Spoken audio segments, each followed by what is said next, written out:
Whispers if the bell rings after midnight. Don't answer it. I used to clean this place, mopped these halls, changed the bulbs no one noticed. Every school looks different in daylight, bright, loud, alive at night. It's only the shape of what it used to be. They shut our building 10 years ago, Budget, they said. I kept the master keys anyway. Someone had to come back for the things we left behind. The front door still sticks.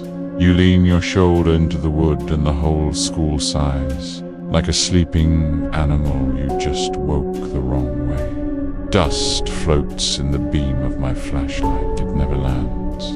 It just hangs there, like time forgot what to do. I tell myself I'm here for a box, old reports, and nameplate. Maybe the photo from the staff wall. But the truth is, I came for a sound I still hear in my sleep. The children clapping in rhythm, 2 beats, then 1. It wasn't a game, it was a warning. We had rules for night cleaning. You make rules when you work alone. You follow them until they turn into prayers. Rule 1, don't clean what isn't dirty. If a floor shines in the dark, skip it. Shine is how this place smiles. Smiles don't belong here at night.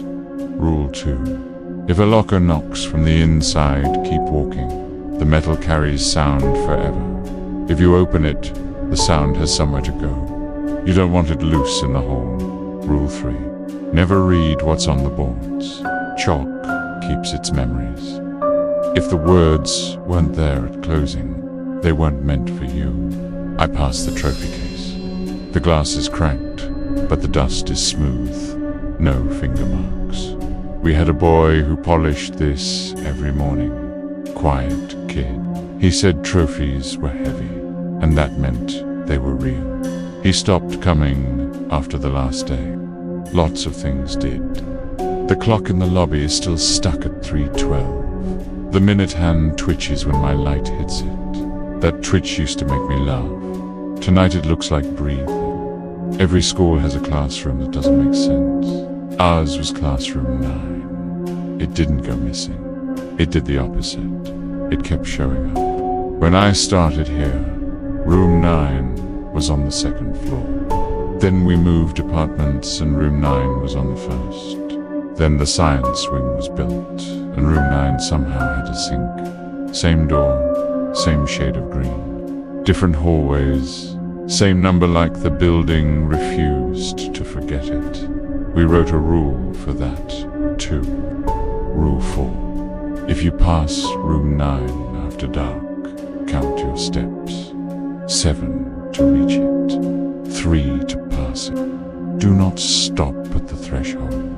The air on that line is a mouth. I told the new hires it was superstition, but the floorboards swung around that door said otherwise. They bowed toward it, like everything else was quietly being swallowed. I turn the corner and hear the first bell knot, the school bell, the little desk bell from the old attendant's office. It rings once, like a coin dropped in deep water. I pass the music room. The stands are still up, like the kids will wander in any minute. I hear the 2 and 1 clap far away. It travels like a heartbeat through a wall. There are more rules. Rule 5. If you smell bleach, don't look for the spill. Rule 6. If a light turns on behind you, don't thank it. Gratitude is permission. Then this building wants permission more than it wants power. Room 9 finds me at the end of the social studies hall. The door is greener than I remember. A strip of light hangs under it like a thin smile. I count the steps. 1, 2, 3, 4, 5, 6, 7, and then 3 more. 1, 2. My foot stops without me. I hear it chalk on Slater. Soft, wet scrape. The chalk stops. The room breathes out. A paper skates across the tile and kisses the threshold against my boot.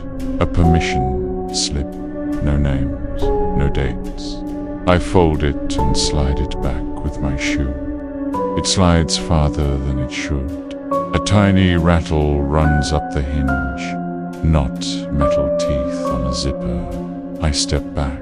The strip of light narrows, then widens, like an eye trying to focus. There's a new rule I never wrote down. Rule 7. When room 9 looks at you, look at your shoes. The scuff on my left toe looks like a crescent moon. It doesn't mean anything. It just keeps me from looking up. Footsteps enter the hall from everywhere at once. Light, impatient, sneaker noises. The band rooms up.